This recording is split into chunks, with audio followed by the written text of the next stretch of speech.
Death would have been mercy. What I received instead was eternity in chains of iron. That is how my story begins, though it should have ended on the scorched plains of Tyrannus VII, beneath a sky that bled molten glass. I was Meron of Clan Ran, brother captain of the Iron Hands. I led warriors who turned flesh to steel and swore ourselves to the eternal service of the Emperor of mankind. In life, I was flesh strengthened by the Gene Forge, spirit tempered by war. In death, if this can be called death, I am neither. I remember the battlefield with a clarity that haunts me even now. The air was a choking haze of promethium and ash. Word-bearers had raised 8 cathedrals of corruption, each spewing sermons of madness into the ears of the innocent. Our drop pods split the ground open like iron meteors. I led the charge, power fist blazing with killing potential, as traitors poured from their sanctuaries like vermin in crimson plate. There is no enemy more perverse than the traitor Astartes. They are reflections of ourselves, familiar yet foul. Their tactics are our tactics twisted into mockery. To fight them is to look into a mirror that reflects nightmares. The one who dealt me my mortal wound bore the name Marduk the Faithless. His axe screamed with the voices of the damned as it bit through my armor, through bone, through organs genetically engineered to endure what no mortal man could. The voices clawed at my soul, dragging me toward an abyss of despair. I killed him anyway. I crushed his skull with my fist, shattering his false faith across the stones of his unholy temple. But even as his blood painted my armor, I felt my secondary heart rupture, my blood pouring freely into the dirt of Tyrannus VII. Still, I fought on long enough to place the melter charges, long enough to watch the cathedral collapse in flame, long enough to speak my last words with a human voice. The flesh is weak, my resolve is iron. Then darkness. Not the clean silence of death, but a transition into something worse. When I awoke, I could see for kilometers, yet I could not turn my head. I could hear my brothers, yet their voices seemed muffled, distant, as though through walls of iron. My fingers were gone, replaced by massive gauntlets, my heartbeat replaced by the hum of reactors, and most horrifying of all, there was no hunger, no fatigue, no pain to remind me I was alive. I had been entombed in the sarcophagus of a dreadnought. My ruined flesh suspended in amniotic fluid, nerves bound to iron through the interfaces of the tech marines. "You are reborn in iron," they said. "An honor, a chance to serve eternally." Honor. That word became hollow soon enough. At first, I believed them. My new form was power incarnate fists that could crush tanks, a flamer that could turn squads into ash. In my first battle as a dreadnought, I waded into orc fire that would have shredded any Astartes. I shattered their war boss beneath my tread. My brothers saluted me. I felt pride again. But after battle, while they feasted, trained, prayed, I was dragged to the hangar, tended not as a brother but as a weapon. Replace the fuel couplings, adjust the power routing, seal the sarcophagus. Their words passed over me as if I were a machine, and then, with a flick of a rune, they silenced me. That was the first truth of a dreadnought's existence. Between battles, we cease to exist. No dreams, no time, only nothingness. When next I woke, 2 centuries had passed. My brothers who once laughed with me were long dead. Their successors knew me only as Ancient One. Do you understand the cruelty? To fight for minutes, only to sleep away centuries. To awaken to faces you do not know. Fighting wars you do not remember starting. Under commanders whose names mean nothing to you. Time becomes fragmented. A burst of fire, then a void. A roar of bolters, then silence for decades. For them, life marches forward. For me, it is only war, punctuated by oblivion. That is the second truth of a dreadnought's existence. Time abandons us. I learned it bitterly one day after a skirmish against Dark Eldar raiders. I asked a tech marine, "Who commands the 5th Company?" He replied, "Brother, Captain Vortigern." The name meant nothing to me. "What of Severax?" I demanded. The tech marine looked up, puzzled. "Severax fell 200 years ago. His gene seed has sired 17 new battle brothers since. 2 centuries, 2 lifetimes. Gone in the space between my awakenings. I might have begged for death then, had I the courage. But death never comes to us. only suspension, only another battle. So I endured. I fought the Tau, their alien weapons cutting ceramite like parchment. I fought beside brothers who called me Venerable One, never Meron. My name belonged to a man who had died on Tyrannus VII. During that campaign, I met another Dreadnought, a Blood Angel, his red hull adorned with gold scripture. Between battles, when the Tech Marines ignored us, we spoke. "How long have you served?" I asked. "Since the Battle of Maken, 1,900 years." I was silent. He emitted a sound that might have been laughter. "Still fresh then? Do you still remember your flesh life?" "Yes. It fades," he said. "Everything fades, except duty, except war. We fight because it is all that remains." Those words carved themselves into me like scripture. Centuries later, on a world swarming with tyrannids, I remained awake for weeks. The threat was too dire for suspension, and in that prolonged awareness, I saw something that chilled me more than the Xenos themselves. My chapter had changed. The Iron Hands had always despised weakness of flesh, but now my brothers had replaced not just wounds, but perfectly healthy limbs with augmetics, their voices clipped into binary bursts. Their faces little more than metal masks. They fought with precision, not passion. They had become machines pretending at being men. I asked a captain named Cardan, "Where is the humanity we defend? Where is the brotherhood I once knew?" He looked at me with eyes of steel and replied, "Humanity is weakness. Only iron endures." I feared then that perhaps that was why the oldest of us were rarely awakened, not to preserve us, but to silence us. We remembered too much. And yet, amidst the endless slaughter, there were moments that pierced the iron shell. On a corrupted city held by the Alpha Legion, I saw civilians huddled in rubble. Among them, a child holding a ragged toy. He looked at me with terror, as if I were as monstrous as the traitors I burned. For a moment, something stirred. A memory of what it was to be human. "Be not afraid," I said softly, my vox lowered. "The Emperor protects." A younger Iron Hand saw this and demanded their elimination. Civilians were inefficiencies, he argued. I turned, weapons pointed away. "They are not assets. They are the Imperium itself. We do not kill those we are sworn to protect." He called my logic flawed. But another Dreadnought, older than I, intervened. The Ancient One's wisdom spans centuries. "Secure the civilians." The Marines obeyed, though reluctantly. When the child looked back at me, there was something more than fear in his eyes. Perhaps gratitude, perhaps hope. That is the third truth of a Dreadnought's existence. Even when all else fades, humanity can survive in fragments. But hope is fragile in the darkness. For soon after, I faced a sorcerer of the Alpha Legion. His voice tore into my mind. "How long has it been since you truly lived? I can give it back. Breath, taste, touch. All you must do is serve." For a heartbeat, I believed him. I felt flesh again. I remembered feasts with brothers, the taste of victory, the weight of real breath. But I saw the twisted abominations he had made of once loyal warriors, and knew chaos lies, chaos corrupts. "I serve the Emperor," I roared and drove my fist through his chest. The temple collapsed. My duty was fulfilled, but the sorcerer's words lingered like poison. Had I truly lived in centuries, or merely existed? That question haunted me until my darkest awakening.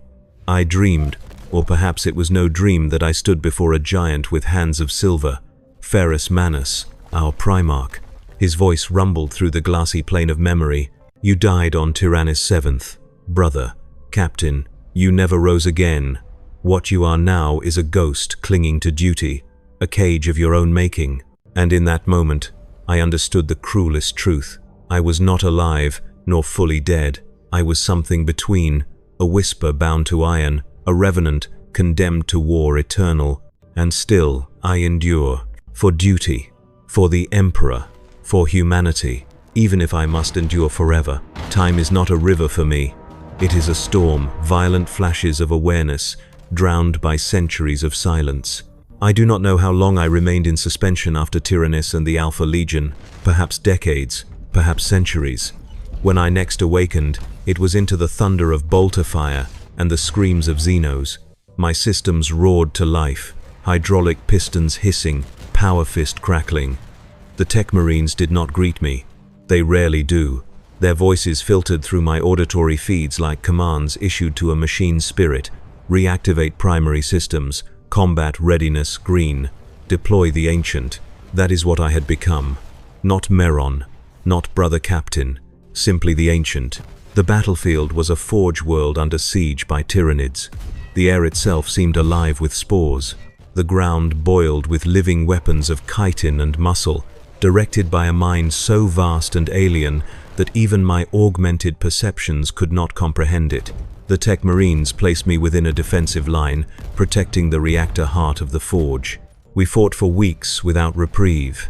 Wave after wave of monstrosities slammed against us, claws sparking against adamantine hulls, acid spittle burning through armor. My heavy flamer painted the battlefield in oceans of fire. My fist smashed bio-titans into pulp. But the true horror was not the Tyranids. It was what I saw in my brothers. The iron hands beside me were more machine than flesh. Limbs replaced not by necessity, but by choice. Voices reduced to clipped binary exchanges. Their eyes were nothing but soulless lenses. Once, we had fought as men made great of flesh enhanced to serve humanity. Now, they fought like the machines they revered, and humanity was slipping from them like sand through iron fingers. During a rare lull, I addressed the captain leading us Carden, his face a ruin of metal and glowing optics. "Brother, Captain," I said, my voice rumbling through the vox, "I have served centuries, but I do not recognize us. Where is the warrior brotherhood? Where is the humanity we vowed to protect?" He looked at me with no expression, because there was no expression left to make. "Ancient One," he said flatly, "humanity is weakness. We fight not for brotherhood, but because logic demands it. Flesh fails, iron endures. I should have roared in protest. I should have crushed him for daring to desecrate Ferrus Manus's creed. Instead, I was silent, because I saw the truth. They had not betrayed our teachings, they had merely taken them to their inevitable conclusion. And in that moment, I wondered if perhaps I had lived too long. The Tyranid surged again. Bio-titans crashed against our lines. I remember one, a carnifex, the size of a fortress, its talons dripping ichor. I intercepted it, pistons screaming as I drove my fist into its skull. It staggered but did not fall. Its tail whipped into me, tearing through my hull. Warning runes flared across my vision, hydraulic pressure dropping, power relays compromised. I pressed the attack anyway. My fist shattered its torso in a shower of bone and black blood. But the damage to me was catastrophic. I fell to one knee, systems failing, smoke venting from my frame. Carden approached, assessing me with clinical detachment. "Your sarcophagus has sustained critical damage. Probability of successful repair is below acceptable parameters." "Then help me up, brother," I replied. "Let me die fighting as a warrior should." He tilted his head, the whir of servos filling the silence. "Inefficient. You will be recovered and repaired. Until then, emergency suspension protocols." Before I could protest, he accessed a panel on my ruined hull. Darkness closed over me, but this time it was not complete. I lingered in half-awareness, a state worse than oblivion. I could not move. I could not speak, yet I perceived shadows, muffled voices, distant sensations. I drifted like a ghost, trapped in a shell of iron. Memories rose and sank, faces of brothers long dead, their features corrupted by my damaged systems into grotesque imitations. How long was I like that? A year? A century? Time meant nothing. My soul frayed against the silence, unraveling thread by thread. When full awareness finally returned, I was in a repair bay, unlike any I remembered. The Iron Hand's iconography was there, but twisted, more machine than sacred. The Tech Marine who greeted me bore serpentine mechadendrites instead of an arm. His voice was colder than any I had ever known. Sarcophagus systems restored, cognitive function within operational tolerance. You are aboard the Wrath of Medusa. You were recovered 3 centuries after the Lucius campaign. 3 centuries, 300 years of half-awareness, of shadows and whispers. He called me venerable asset, not brother, not warrior, asset. "What is your name?" I asked him. "Not your title, the name you were born with before the chapter claimed you." He was silent for a long time, then flatly, "Irrelevant. The flesh is weak. I am beyond such limitations." I felt something like despair then. If even names had become weakness, what remained of us? I was deployed again soon after. A drop pod hurled me into a world twisted by chaos. With me were 2 other dreadnoughts. I introduced myself, clinging to the remnants of who I once was. "I am Miran of Clan Ran, once captain of the 5th Company." One answered. "I am Thanatar, once of Clan Ernie." The other hesitated. "They call me Venerable Brother Kratax now. I remember being Sergeant Kratax 300 years ago, or was it 4? His hesitation chilled me more than the chaos below. If he could not remember who he was, how long before I forgot as well? The drop pod slammed into the surface. We emerged into a nightmare city, buildings twisting, streets flowing like liquid. The Alpha Legion had made this world a shrine to madness. Cultists swarmed us, demons rising from shadows. We carved through them, iron and fire against corruption, and then I saw them. Civilians, a mother shielding a child in the ruins. Against logic, against efficiency, they had survived. The boy clutched a stuffed toy, staring at me with eyes wide in fear. "Be not afraid," I said, my voice a whisper through the vox. "The Emperor protects." A tactical marine saw them. "Venerable One, civilians are inefficiency. They must be eliminated." "They are not inefficiency," I rumbled. "They are humanity. We fight for them." He protested, but Thanatar intervened. "The Ancient speaks true. Secure them." The Marines obeyed, and as they led the boy away, he looked back at me once more. This time, his eyes held not just fear, but something brighter. Hope. It was fleeting, for deeper in the city, we met a sorcerer. His power warped reality. He looked at me and smiled with too many teeth. "Ancient One," he said, "how long since you lived? Since you felt? I can give it back. Breath, taste, touch. All you must do is serve." And for a heartbeat, I felt it. The warmth of battle brothers embracing after victory, the taste of wine on my tongue, the relief of removing armor after campaign. The illusion was perfect. I wanted to believe. But then, I saw his twisted spawn, once Astartes, now abominations of flesh and corruption, and I knew, chaos promises everything, but delivers only damnation. "I serve the Emperor," I roared, and drove my fist through his chest. The temple collapsed around us, but even as I crushed him, his words gnawed at me. When was the last time I truly lived? That question followed me into suspension, and into my dreams.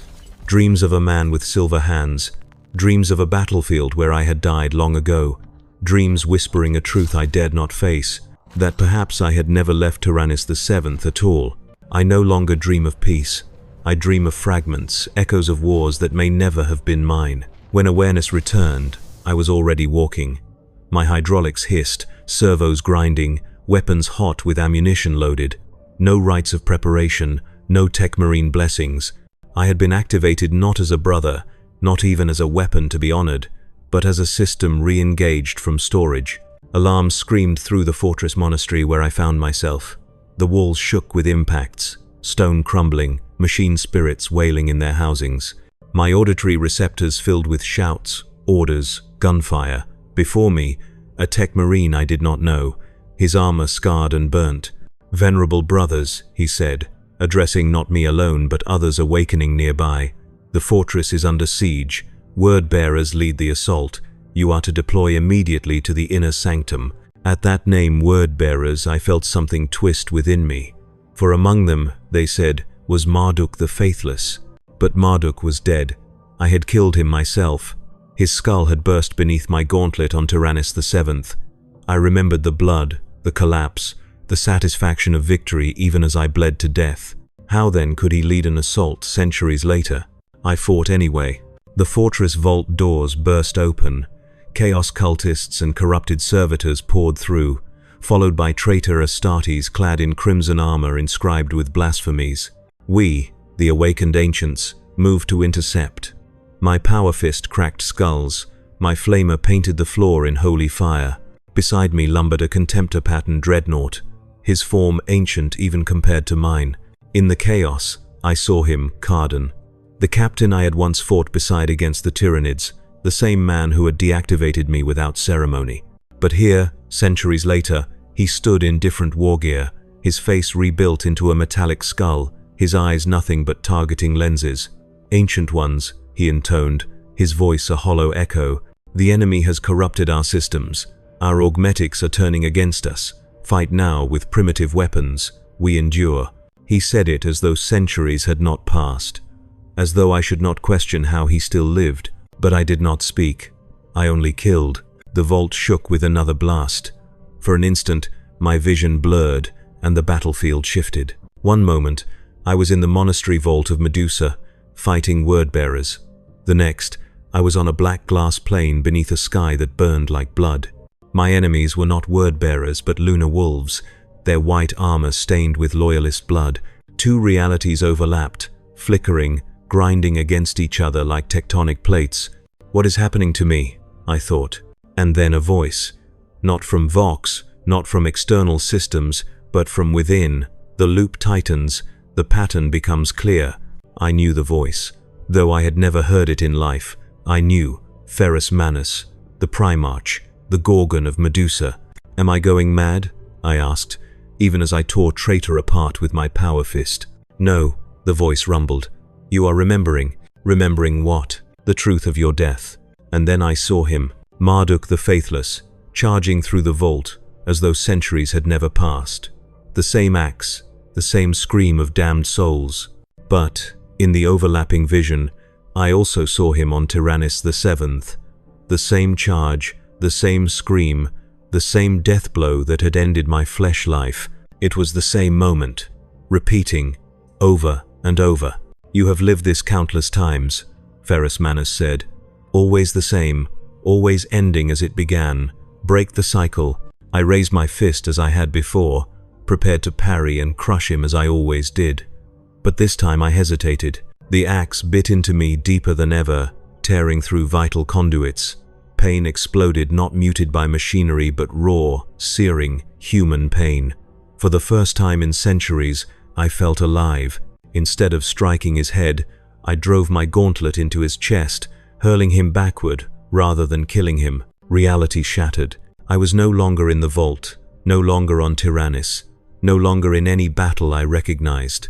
I stood on an endless plain of glass, reflecting the stars like a mirror, and before me stood a giant with silver hands, his face stern yet alive with a terrible sorrow. Ferrus Manus. Where am I? I asked. Between, he replied, between life and death, between memory and reality. You have been trapped in the echo of your death, your soul unable to let go. But I lived. I fought for centuries as a Dreadnought. No, brother. You died on Tyrannus VII. Your gene seed was recovered, your body burned. You were recorded among the glorious dead. What you have endured since is not life, but a soul refusing rest, clinging to war, wearing the shells of others who shared your fate. His words crushed me more than any blow. If true, I was not even the ancient I thought myself. I was a ghost, a parasite of memory, a revenant haunting the sarcophagi of the honored dead. Then what is my purpose? I asked. Why have I endured this endless half-life? Ferrus Manus's silver hands gleamed in the starlight as he reached toward me. Because duty binds even the dead.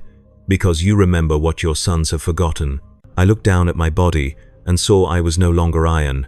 I was Miron again, flesh, armor, scarred but whole. For the first time in millennia, I could feel breath in my lungs, the weight of my own heartbeat, but the choice loomed like a blade above my neck. Ferrus spoke. You may let go, at last.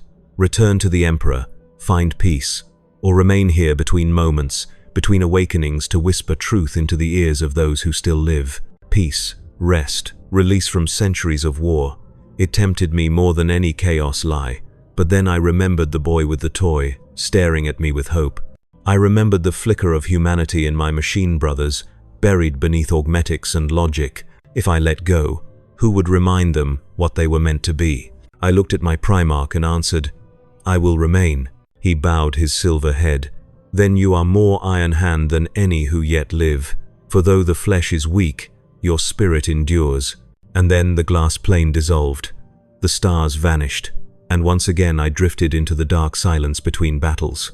But this time, I did not drift without purpose. This time, I whispered to tech marines who doubted the cold logic of the Iron Council, to young warriors who hesitated before killing civilians, to brothers who still remembered loyalty, not just efficiency. They heard me as dreams, as voices in half-sleep, as phantom doubts in the quiet of chapels.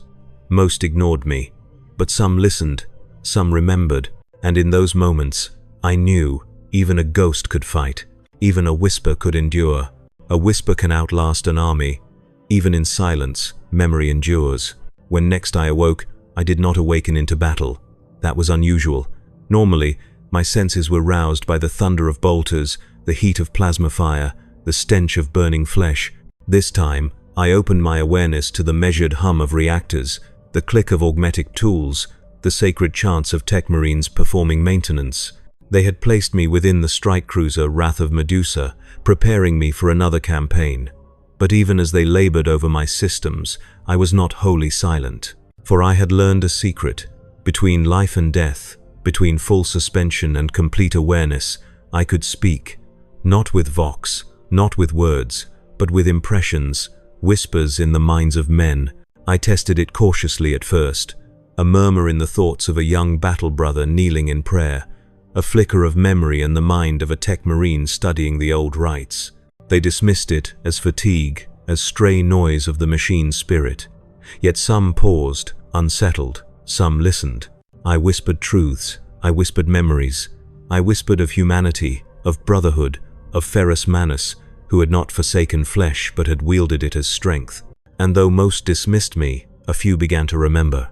It was during one such campaign against the Tau, with their gleaming weapons and impossible machines, that I met Dion. He was a tech marine like the others, wrapped in bionics, his flesh more a formality than necessity. But unlike the rest, he spoke to me. Not just about my systems, but to me. "Your cognitive patterns show anomalies," he said one day, sealing a panel in my left leg. "Have you been experiencing reflections?" "Define reflections," I replied, curious. "Memories that are not yours. Philosophical thought beyond immediate combat utility, dwelling on the past instead of the present battle." If I could have laughed, I would have. "You describe not anomalies, but the condition of remembering one's humanity." He was silent, his mechadendrites frozen mid-motion. Then he spoke softly. "The chapter teaches such things are inefficiency, yet I do not agree." There, a crack in the iron. I pressed it. I told him of my visions, of Ferrus Manus, of the boy I saved in the ruins of the Alpha Legion's corruption. Dion listened, not with fear, not with dismissal, but with reverence. "There are others," he confessed. "Scattered, secret. We believe the Iron Council has lost its way. That in discarding weakness, we discarded strength as well. Strength that comes from memory, from flesh, from hope." His words were dangerous, heretical by the Iron Hand's current dogma, but they were also true. And in that moment, I knew I was not whispering in vain. The campaign itself was brutal. Tau battlesuits danced with inhuman grace, their weapons slicing through ceramite like parchment. I fought at the forefront, my flamer reducing squads of fire warriors to cinders. My power fist crumpled their battlesuits into twisted heaps of alloy. Around me, Primaris reinforcements fought with zeal. Their bodies a newer breed of Astartes I struggled to understand. But what unsettled me most was the reflection I saw in the Tau. Their logic was cold, their unity absolute. They fought with precision, efficiency, a machine's grace. In them, I saw not merely an alien enemy, but a mirror of what my chapter was becoming: soulless, clinical, efficient. Were we truly different? That thought haunted me long after the last Tau fortress burned. I tried to share my doubts with the Iron Hands around me. Most ignored me, their minds sealed behind layers of augmetic discipline. But Dion listened, and through him, others began to question. Quietly, carefully. It was in secret chambers I glimpsed them. Young tech marines, some librarians, even a handful of captains, poring over ancient scrolls. They spoke of Ferrus Manus, not as a cold logician, but as a leader who inspired loyalty, who fought with passion, who loved his sons, as much as he commanded them. I whispered encouragement when they faltered. I reminded them of humanity when they doubted. Not all obeyed. Many clung to the Iron Council's doctrine: the flesh is weak, only iron endures. But some began to say a different truth. The flesh is weak, but the spirit endures. That was when I realized I was not just a revenant. I was a seed, a spark planted in the hearts of those who still remembered what it meant to be more than machines. But sparks attract attention, and attention is dangerous. The first time they suspected, it was during a purification of a heretic world. We advanced through ash-stained cities, our orders simple: kill all to deny chaos any foothold, no exceptions. But in one shattered hab block, I saw survivors, civilians, broken, terrified, clutching children. My tactical brothers raised bolters. Cold logic demanded their deaths. I intervened. My weapons turned away, my voice a thunder through the vox. They are Imperium. We defend them, secure them, do not destroy them. There was hesitation. Some obeyed. Others whispered of malfunction, of corrupted cognition. And in the council chambers afterward, I heard them discuss me. The ancient's logic degrades. He questions orders. Sentimentality infects his decisions. We may need to decommission him. That word, decommission. A sterile mask for execution. The final death denied me once already. But they did not act then. Perhaps because some still feared to destroy a relic. Perhaps because some, like Dion, argued I still had value. Still, I knew the truth. The Iron Council watched me, and when the time came, they would end me without hesitation. In the silence between battles, I thought of Ferrus Manus's words: break the cycle. I had resisted once, on the battlefield where Marduk returned to me. But was it enough? Or was I still bound, repeating the same truth in endless variations? A whisper, a doubt, a memory. Would it ever change anything? Or was I doomed to remain forever, a ghost in iron, preaching to ears that no longer listened? The next time I awoke, I had my answer. For the battle that awaited me would test not my strength, but my very soul. The greatest prison is not iron, it is eternity without purpose. The silence between battles was shorter this time. I knew because when I awoke, the voices around me were familiar. Dion was there, his mechadendrites probing my armor plates, sealing ammunition conduits. Systems green, he murmured to himself. Reactor flow stable. Ancient Meron is combat ready. Ancient Meron. He called me by name. Few did that anymore. It was enough to remind me, in that fleeting instant, that I was still a man, if only in memory. The alarms began almost as soon as my systems were brought fully online.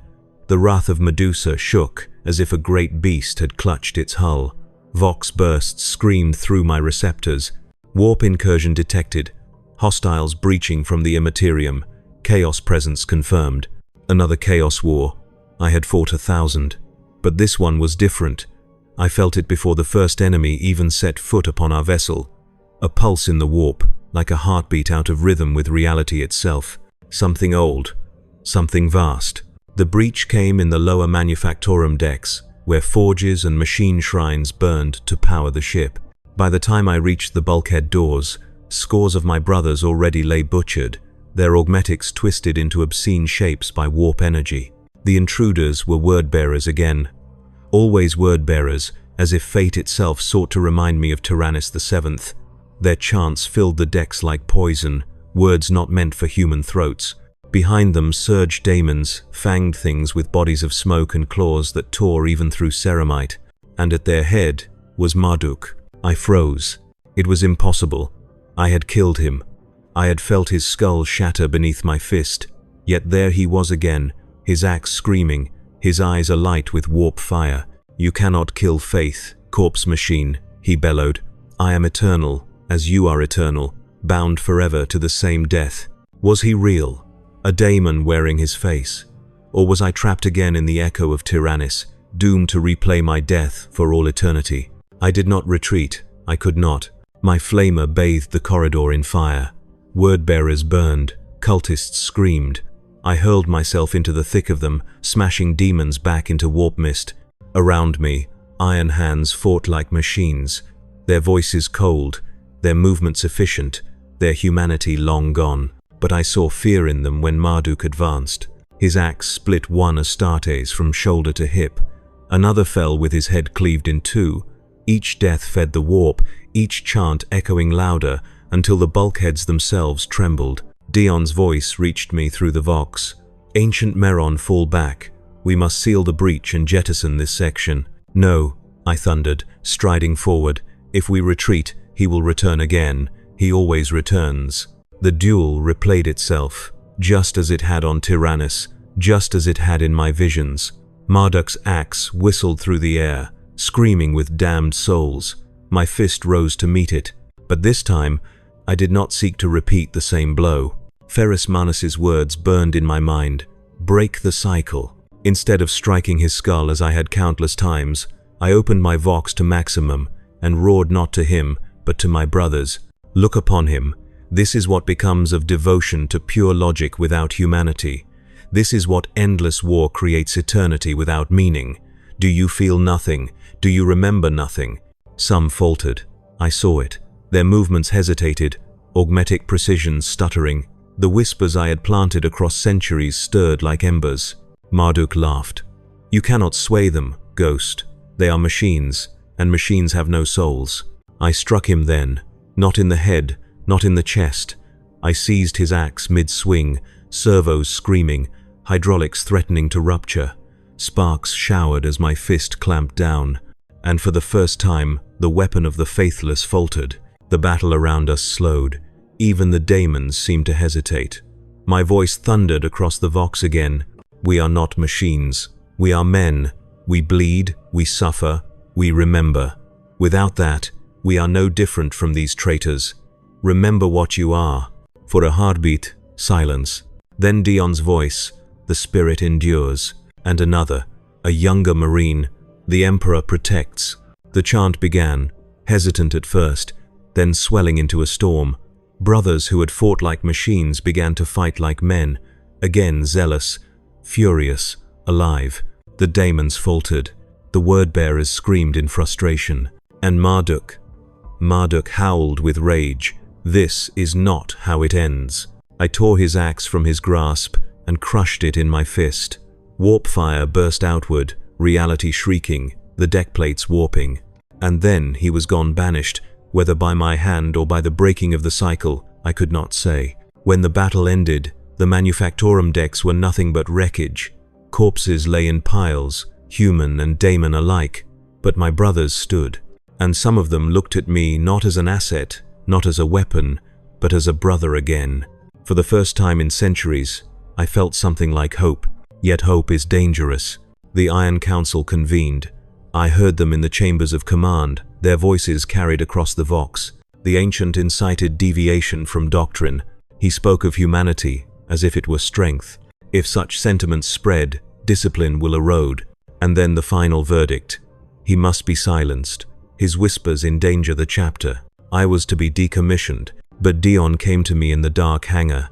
When the tech marines had left, he placed his metal hand upon my hull and whispered not through vox, but through lips that still remembered how to form words. "They will destroy you, brother, but I will not allow it. If they come, I will awaken you. You will fight one last time, not as a machine, but as Meron of the Iron Hands." I wanted to thank him, to embrace him as I once embraced brothers in the old days. But I could only whisper into his mind, "The spirit endures." He nodded, and I knew then that the fire had not died completely. When they came for me, I would be ready, and I would not go quietly. Betrayal cuts deepest when it comes from your own blood. The silence after the Manufactorum battle was not like others. It was not the suspension void, nor the quiet hum of maintenance. It was the silence of judgment, the silence before an execution. I had heard the whispers through the vox, carried across maintenance channels I was not meant to access. The Iron Council had spoken. Their decision was final. I was to be decommissioned. The word was clinical, detached, as if they were discussing a failing reactor or a broken plasma coil. But I knew what it meant. It was death. Not true death, not the release my soul longed for, but annihilation, erasure, the extinguishing of the fragile echo of humanity that still lingered within me. They had tolerated me for centuries because I was useful, because my power fist could crush tanks, my flamer could cleanse cities. But when I reminded my brothers of their humanity, when I dared to break the cold logic that defined their existence, I ceased to be useful.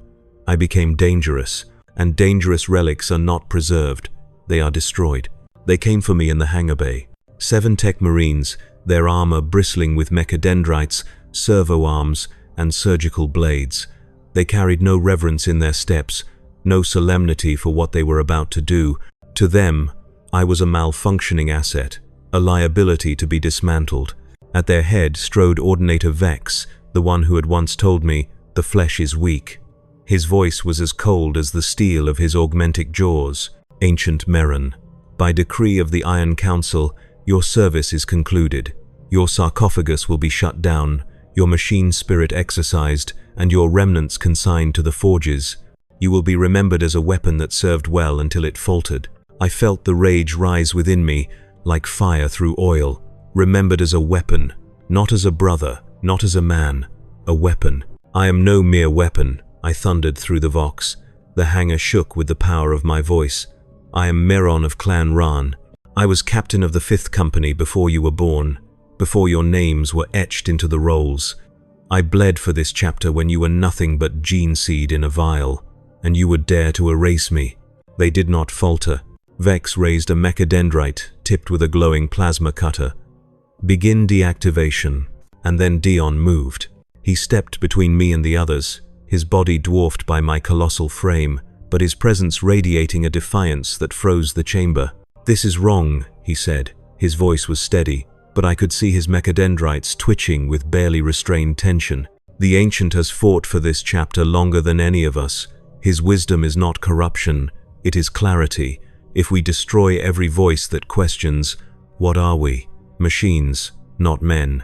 "Stand down, Tech Marine Dion," Vex snapped. "Your logic is compromised.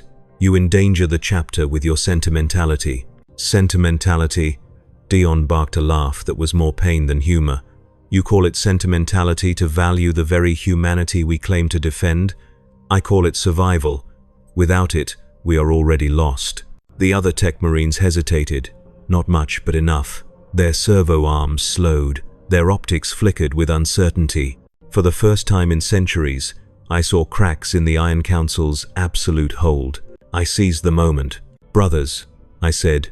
My vox softened now, not thunder, but something closer to the voice I once had as a man. "I have walked centuries of war. I have seen our chapter grow colder with each passing age. Efficiency without compassion. Logic without memory. Iron without flesh. And yet still, I have seen sparks. A Marine who saves civilians when doctrine says to kill them. A Tech Marine who preserves traditions, thought obsolete. A librarian who dares to wonder if the past holds truths the present has forgotten. These sparks must endure. If you silence me, you silence them too. And then we are nothing but necrons with gene seed." The word necron stung them. I saw it in their stillness.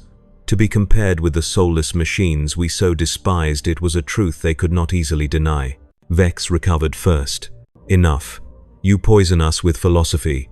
We are iron hands. Flesh fails. Iron endures. And if you will not be silent, then you will be silenced." He raised the plasma cutter, and Dion struck. A mechadendrite lashed out, slamming into Vex's chest plate, sparks showering. The hangar erupted in chaos. Servo arms clashed. Sparks of plasma hissed. Tech Marines turned upon Tech Marine, some for, some against. "Meron, move," Dion shouted. "I'll stall them. Get out." For the first time in centuries, I chose flight instead of battle. My engines roared.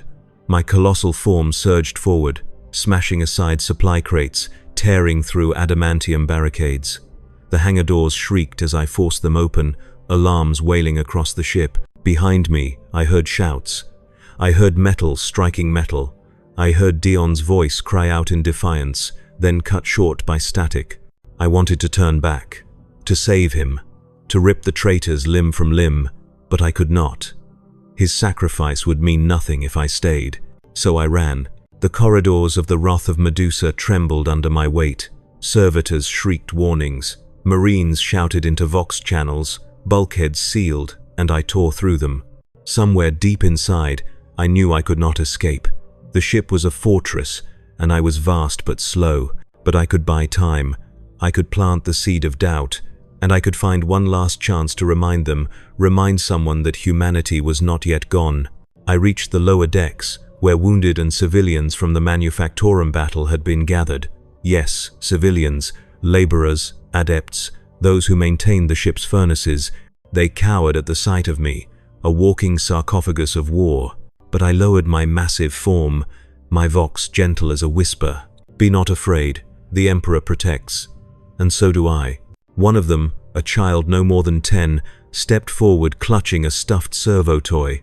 He stared up at me with wide, unblinking eyes, and for the briefest moment, I felt alive again. Then the alarms rose higher. The Iron Council's decree spread ship-wide. The Ancient has turned heretic. All assets are to converge, terminate. The hunters were coming, and I, Meron of the Iron Hands, once captain, now cursed revenant, prepared for what might be my last stand. Not against Tyranids, not against orcs, not against daemons, but against my own brothers. The enemy outside can be fought with bolter and blade. The enemy within demands sacrifice far greater. The decks of the Wrath of Medusa groaned beneath my stride as I descended into the deep maintenance levels. Behind me, the ship trembled with alarms. The Iron Council's order had spread across every Vox channel. The Ancient is compromised. He spreads heresy of flesh, secure, and terminate. Terminate, as if centuries of service, of war, of sacrifice, could be summarized by that single cold syllable. I moved through shadowed corridors, past rusting pipes, and chanting maintenance crews who dropped to their knees in fear.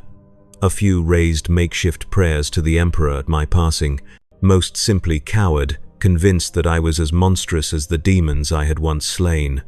Perhaps they were not wrong. It did not take long for the first squads to find me. Iron Hands tactical marines, their augmetic eyes glowing cold in the dark, moved with flawless precision. They advanced without fear, without hesitation, their bolters leveled at me as if I were nothing but a target drone. I knew their doctrine. I had written it once, centuries ago. My body remembered their movements before they made them. The first squad fired as one. Bolter rounds sparked against my hull, some tearing away outer plating, others embedding deep. Warning runes flashed across my vision, hydraulic pressure falling. Reactor, heat rising.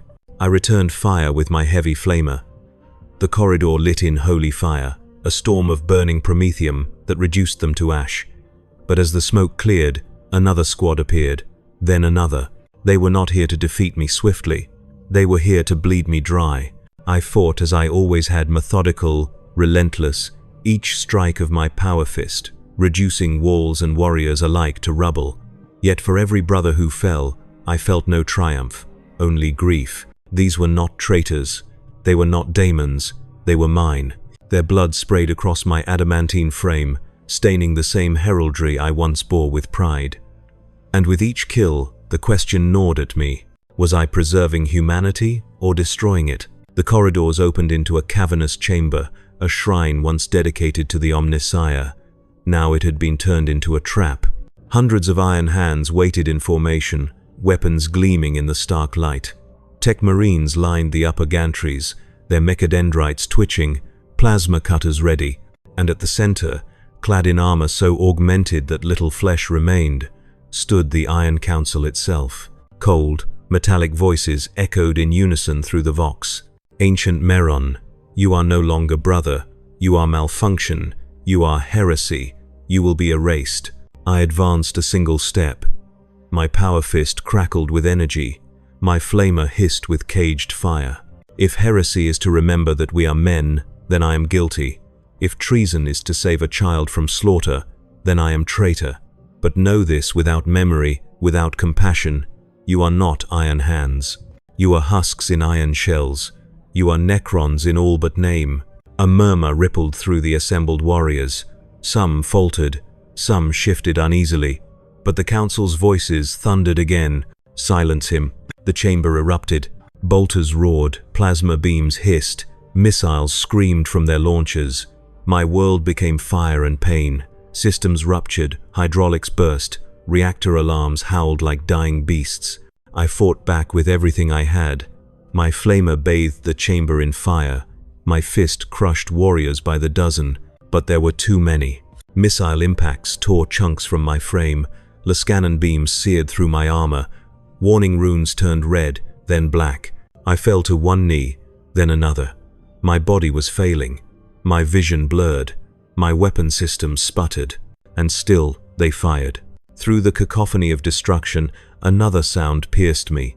A voice. Not external, but internal. Not vox, but memory. Break the cycle. Ferus Manus. My Primarch, my father. The silver-handed giant whose memory haunted me across centuries. His voice filled me as the chamber around me flickered, dissolving into impossible light. Suddenly, I was no longer in the shrine.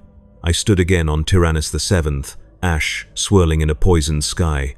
Marduk charged at me, his axe screaming, just as he had before. But this time, I knew. This was not battle. It was prison. It was the eternal loop that had bound me since my death. The axe fell. I did not parry. I did not crush. I simply stepped aside. And reality shattered. The shrine flickered, the iron hands dissolving into static. The ship itself trembled as if the warp had breached its heart. I fell through light and darkness, through centuries of war, through faces long dead and forgotten, brothers, enemies, children, civilians, echoes of 1,000 lives blurred together, and then stillness. I stood on the glass plane again. Stars reflected endlessly across its mirrored surface, and before me stood Ferus Manus, whole, radiant, his silver hands gleaming like dawn. "You finally broke free," he said. His voice was not thunder now, but sorrow. "You have carried your burden longer than most souls could endure, and still you fight." "I do not know what is real anymore," I confessed. My voice was no longer mechanical, but the voice I remembered from life. Am I alive? Dead? A machine? A ghost? Ferus placed a silver hand upon my shoulder. It felt warm. Alive. "You are all of these things, and none of them. You are duty given form, but duty cannot be your prison forever." I looked down at my hands, flesh hands, not iron.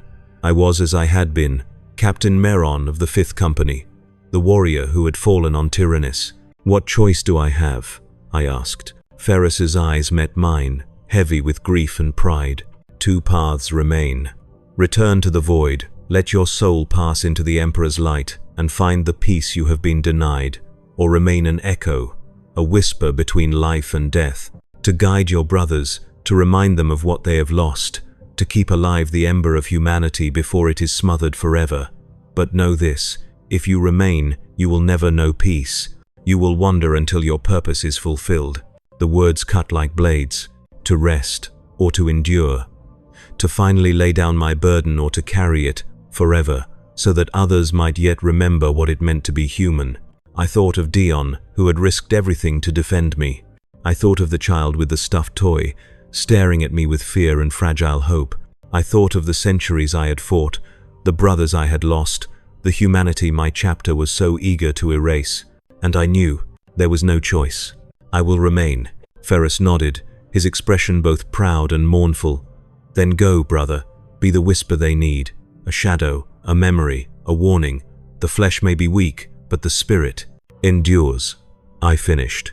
The glass plane shattered, the stars dissolved, and I fell once more into the darkness between moments. When I awoke again, I was not on a battlefield, not in a sarcophagus, not even in my own body. I was in the dreams of a young Iron Hand, newly initiated, still uncertain of his augmentations. He stood in a chapel, whispering prayers he did not believe, trembling with doubt, and I whispered to him, "Remember you are human. Remember why you fight." His eyes widened, his lips curved into the faintest smile, and in that fragile moment, I understood. I had become more than machine, more than man, more than ghost. I had become memory itself. The flesh dies, the iron rusts, only memory endures. I do not awaken in the way you imagine. There is no hum of reactor cores, no tech marine chanting the litany of activation, no hiss of amniotic fluid flowing through tubes. Instead, I awaken in fragments moments between heartbeats, shadows between dreams. Sometimes I open my eyes through another's, a young marine polishing his first bionic hand, a tech priest questioning the silence in his own prayers, a chaplain whispering doubt into the void before masking it in thunder. And sometimes, very rarely, I awaken as myself again. The sarcophagus remains. The iron coffin still binds what is left of my mortal remains, but I am no longer wholly chained to it. I drift, I whisper, I remember, and in remembering, I endure. Centuries have passed, though what is a century to one who has lived 1,000? I have seen the Iron Hands fight wars beyond number, against orcs, tyranids, the endless tides of chaos. I have watched civilizations rise and fall like waves upon a black shore. Each time I am called, it is the same. They open the vault, they recite the rites, they awaken the venerable ancient, and I stride forth once more into fire and blood. But always, when the battle lulls, I whisper, not commands, not doctrine, but memory. I remind them that we once fought not only for survival, but for meaning, that Ferrus Manus himself, our father, did not shed his humanity when he forged his silver hands. He carried it into war as a torch, burning bright until the end. Some listen. Most dismiss the whispers as malfunctions, as corrupted data echoes, but a few, a precious few, hear, and that is enough. I remember one battle above all others, though the name of the world is long lost. The Iron Hands fought to purge a chaos infestation, the same endless cycle I had endured 100 times before. But in the midst of fire and ruin, one Marine, a boy, barely a century into service, shielded a cluster of civilians with his own body. His augmetic arm was torn away, his armor shattered, but he held. After the battle, he was summoned to account for his inefficiency. When questioned why he risked himself for those deemed tactically irrelevant, he said only this: a whisper told me they mattered. He was censured, punished, marked for failure. But I knew then that my purpose was not in vain. The Iron Council has not forgotten me. They watch with suspicion. They whisper of final termination, of dismantling the relic that defies their logic. But each time they move against me, war calls, and I am needed again. A weapon first, always, but within that role, a whisper. The irony is not lost on me. I was once a captain, leading men in glory. Now I am nothing but a shadow, a memory that lingers between battles. My life is gone, my body is gone. Even my name is fading from records, replaced by titles: venerable, ancient, asset. And yet, in this half-life, I may wield more influence than I ever did in command. For no decree, no council, no war can erase a memory. Sometimes I dream of peace. I see the glass plane, infinite stars mirrored across its surface. I see Ferrus Manus standing before me, silver hands gleaming. I hear his voice telling me that the path to rest remains open, that I may return to the Emperor's light whenever I choose. But always, I turn away, because I remember the child on the battlefield, clutching his stuffed toy. I remember Dion standing before me in defiance of his brothers. I remember the Marine who shielded civilians against all doctrine, and I know that my whispers are not finished. Not yet. This is what it means to live forever in a dreadnought. It is not glory. It is not honor. It is not the eternal life promised by chaplains or sung of in sagas. It is a curse. A prison of rust and fire, a half-existence stretched across centuries.